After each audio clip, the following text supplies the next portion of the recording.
nạc phiền tê Giêsu ca chim lại ca thiêu rít cây lô ca pur khâu lâu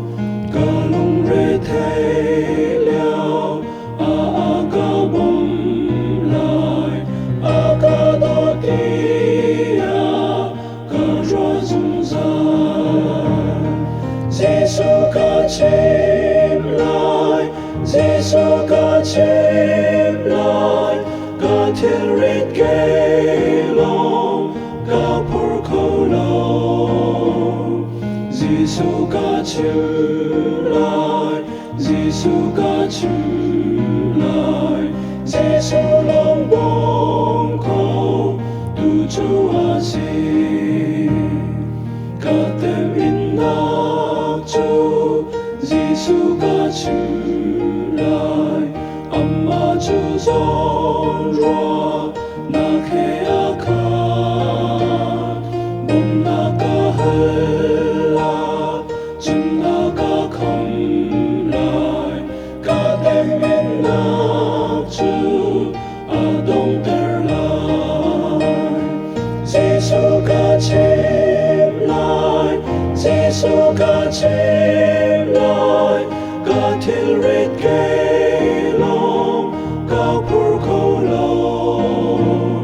Giêsu ca chim lại Giêsu ca chim lại Giêsu lòng bông khâu tu chu a si nek sap nak chong in kham tu boy ca her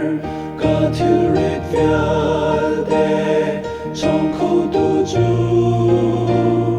Giêsu ca chim lại Giêsu ca chim lại nghe chết nạc phiền tê ca chan lại Giêsu ca chim lại Giêsu ca chim lại ca thiêu rít cây lô ca pur khâu lâu Giêsu ca chim lại Giêsu ca chim lại Giêsu lòng bông khâu tu chu a si vô lấy nôm nạc ni ăn ca lem lem mang xuôi nạc tua đê nghe ăn ca lem con Giêsu ca chim lại ia ca xoay lại vô lấy việt đê ca đầy khô nạc mang Giêsu ca chim lại Giêsu ca chim lại ca thiêu rít cây lô ca pur khâu lâu